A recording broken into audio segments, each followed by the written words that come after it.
The professed allegiance of liberalism to capitalism raises concerns about its ability to fulfill its promises in practice. It's crucial to recognize that formal political procedures don't encompass the entirety of societal governance. A society's fundamental responsibility is to organize economic production. As a species, humans are inherently creators. We craft tools, residences, sustenance, art, culture, progeny, and much more. Furthermore, this creative endeavor typically transpires collaboratively. Cooperative production naturally gives rise to a division of labor. Some engage in hunting while others in gathering. Some excel in fishing while others in farming. Some focus on designing artificial intelligence, while others manage tasks like cleaning windows at traffic signals. When societies embark on industrialization, the pursuit of economies of scale and the acquisition of cutting-edge technologies, essential for profitable production, become exorbitantly expensive. This expense reaches a point where only a relatively small number of individuals or entities can afford it. Consequently, this dynamic doesn't merely foster a division of labor, it engenders a society stratified along class lines. A portion of the populace, known as capitalists, possess the resources or technologies driving the creation of societal wealth. Meanwhile, another segment, the workers, must toil for the capitalists in exchange for wages. Within such a class-stratified framework, capitalists not only dictate critical investment choices influencing the broader trajectory of society, but they also effectively function as private autocrats,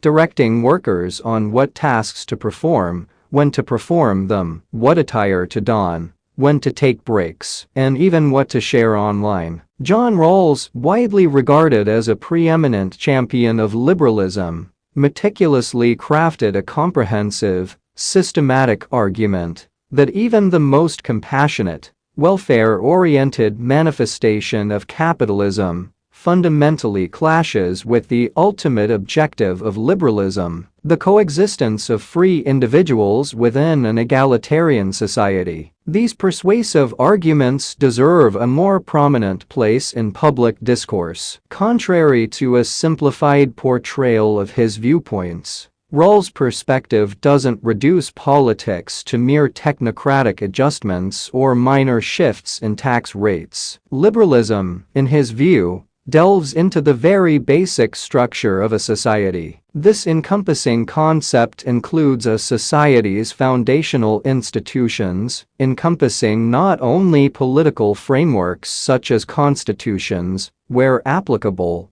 but also markets and property rights. Rawls' approach involves evaluating every facet morally, not just in abstraction, but with a keen focus on how diverse institutions interplay with one another and with the ordinary actions of individuals, spanning generations. By everything, Rawls extends the inquiry to encompass the essentials of political economy, the allocation of resources, ownership patterns, and decision-making authority. Of utmost importance to Rawls is how a society manages the production of goods and services, pointing to the disparities and dominion stemming from capitalism's ability to vest a small faction with control over the mechanisms of wealth generation. Rawls contends that any iteration of capitalism inherently contradicts the liberal aspiration for an egalitarian society. He contends that such a socioeconomic structure invariably impedes social equity and the preservation of basic freedoms. Rawls' body of work is intricate and open to debate. However, it's not necessary to fully endorse all of his perspectives, even if one discards the broader Rawlsian framework. Along with the refinements he introduced after publishing A Theory of Justice in 1971.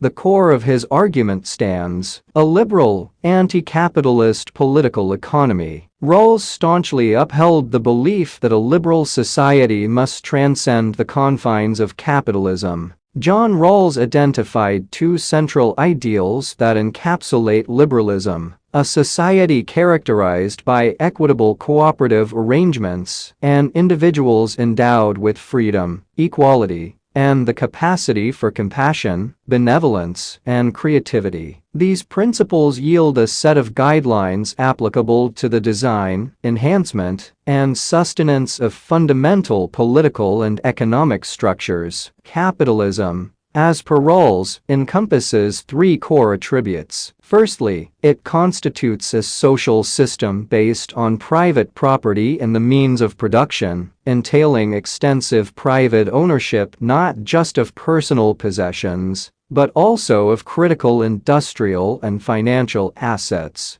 that Lenin termed the commanding heights of the economy. Secondly, it distributes access to private property primarily through markets, encompassing goods, financial products, and labor. This consequently leads to the third aspect. The majority, known as workers, endeavor to support themselves or their families by trading their labor for a wage to capitalist proprietors, who control the means of production. Resultantly, capitalism engenders a society stratified along class lines and a division of labor. This forms the crux of Rawls' liberal anti-capitalist stance, which spotlights the barriers posed by a class-segregated setup comprising owner capitalists and workers to the realization of a truly cooperative and emancipatory liberal society. Rawls contends that capitalism contravenes two fundamental tenets of liberalism: the principles of social equality and comprehensive political freedom. Moreover, reforms that retain the core capitalist structure are unlikely to be sustainable. Let's explore these facets in detail. Fair equality of opportunity constitutes a facet of social equality. It dictates that your prospects of attaining a valued role should be independent of uncontrollable factors related to your birth or circumstances. However, contemporary societies universally fall short of this ideal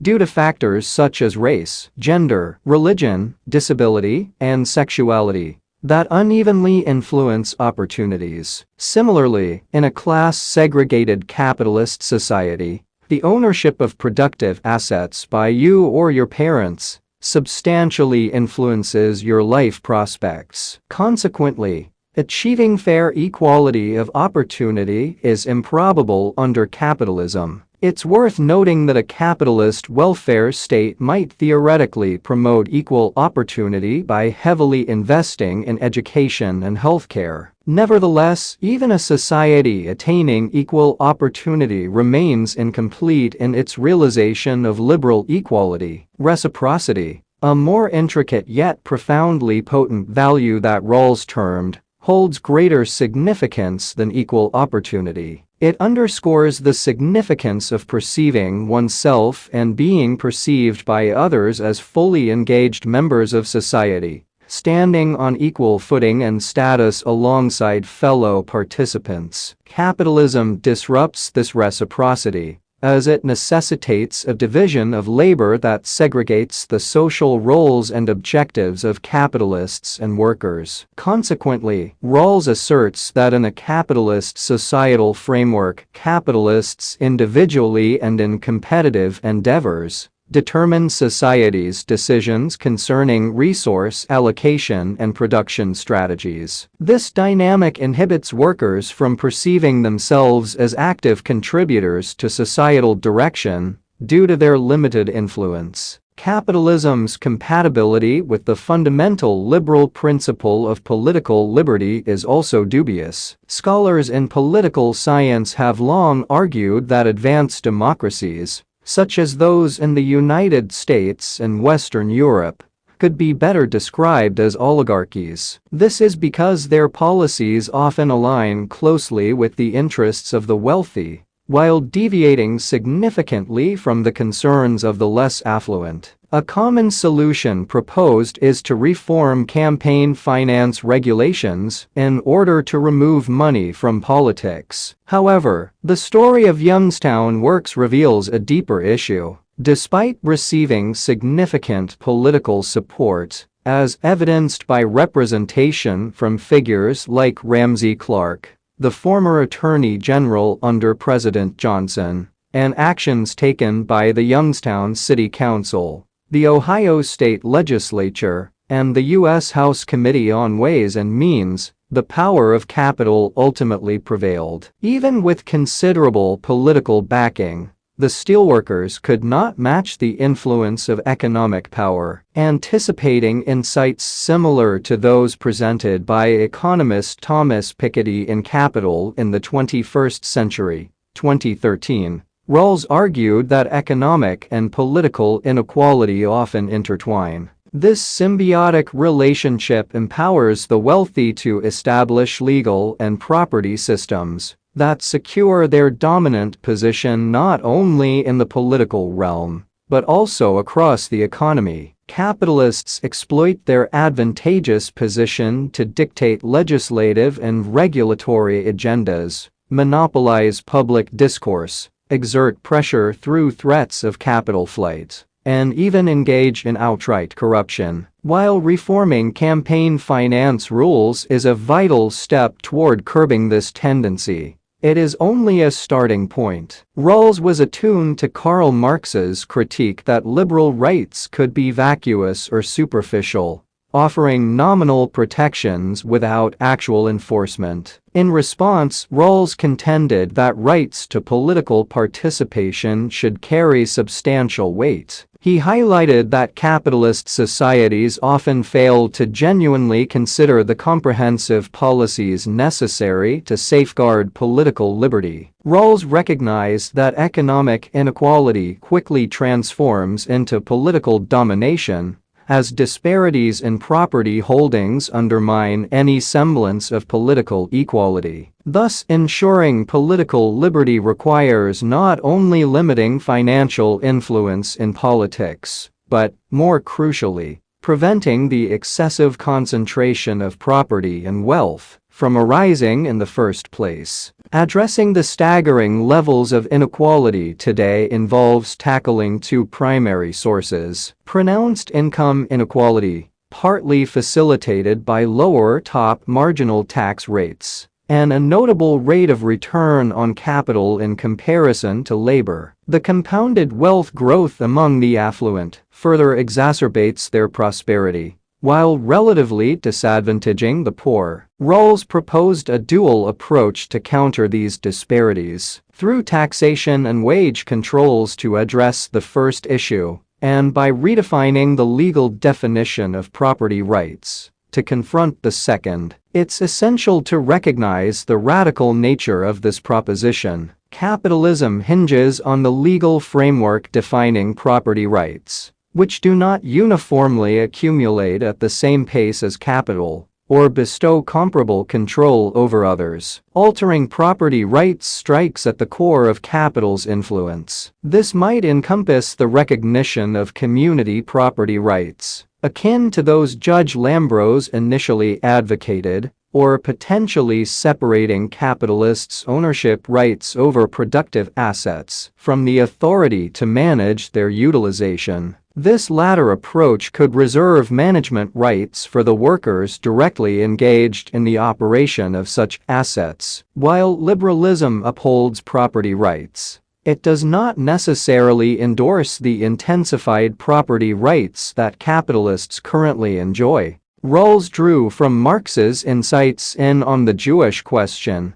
that under capitalism, politics becomes subservient to money, despite the ideal of politics taking precedence. Recognizing a domain as political and striving to summon political will is insufficient. Political power, including legislative and policy-making authority, is not an omnipotent force. It operates within constraints, including the influence of capital. Understanding how the dynamics of capital ownership can obstruct proposed political interventions is crucial. This involves acknowledging familiar challenges like regulatory competition fueled by the threat of capital flight, the concept of market discipline, and instances of creditors imposing austerity on nations with limited sovereignty. Rawls acknowledged that his work had little to say about how societal organization could challenge capital's political hegemony. In this aspect,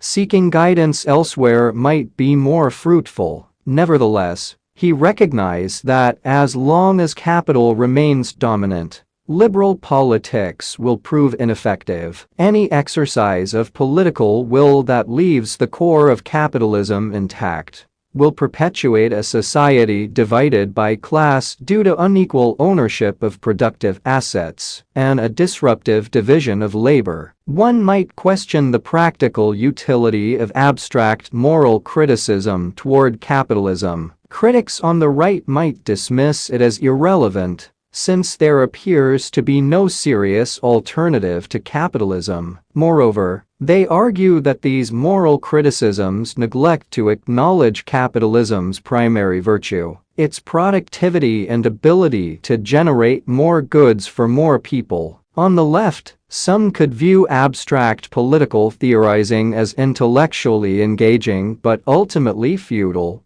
akin to a Fabergé egg beautifully crafted but lacking practical use. Overcoming capitalism would necessitate revolutionary action, not mere philosophical reflection on its injustice. However, the concept of moral economy, championed by scholars linked to the Law and Political Economy project, underscores the importance of moral critique in political economy. This critique, as offered by Rawls and others, serves to provide clarity and direction. Amidst the noise of empirical economic trends, moral analysis serves as a compass to navigate the complexities of capitalism. Rawls' exploration of liberal anti-capitalism suggests two possible just regimes. The first is a property-owning democracy, which permits private ownership of productive assets on the condition that private capital is evenly distributed among all individuals. This requires substantial wealth and inheritance taxes to ensure equitable ownership, and a foundational welfare state